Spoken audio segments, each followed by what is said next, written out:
चंदन यात्रा पर डंगा प्रस्तुति चलित मास 30 तारिख में पवित्र चंदन यात्रा अनुष्ठित हो से आज चैत्र पूर्णिम नरेन्द्र पुष्करणी डंगा बाहर करा नरेन्द्र पुष्करणी जल भितर बुड़ाई रखा चाप डंगा नंदा भद्रा और बैजयंत डंगा को भोई सेवक मैंने बाहर करुँच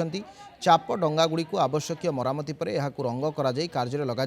मदन मोहन पंचु पांडवों सहित श्रीदेवी भूदेवी नरेन्द्र पुष्करणी में जल क्रीड़ा करेंगे। श्रीक्षेत्र में महाप्रभुंर विभिन्न जानीजात्रा मध्य चंदन यात्रा अन्यतम। प्रबल ग्रीष्म प्रवाह जो मानवों भली महाप्रभुंर श्रीअंगरे चंदन लगाई नरेन्द्र पुष्करणी में से जल क्रीड़ा करेंगे।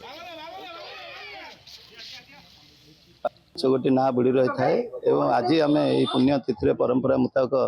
आम ऊपर को 5 गोटी ना काढ़ी था जोटा कि नंदा भद्रा बुड़ी रही था ऊपर काढ़ी सारा पर आमर मरामती कार्य करा मरामती पर आमर अक्षय तृतीया 3 दिन थी जोटा कि नंदा भद्रा कार्य करा या पर जोटा कि अक्षय तृतीया रोचे अक्षय तृतीया ठार चंदन यात्रा आरंभ करा भी आम 3 गोटी दहरा काठ भी आम अक्षय तृतीया दिन शिखला खलारे आम महजूद कर रखी से दिन भी आमर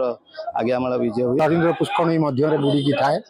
आम बाहर करूँ बही सेवक मैंने मिसी काढ़ू काढ़ी सारा पर रखू ऊपर रखी सारा सफा करूँ सफा सरला तादेह पिचु राल ये सब रंधा से लगा हम लगा सरला अक्षय तृतीया 4 दिन थी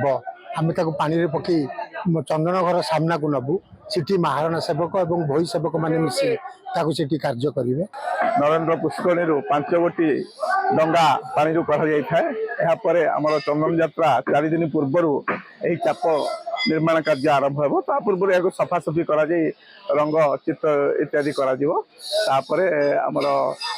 अक्षय तृतीया दिन महाप्रभुंर चंदन यात्रा आरंभ हो।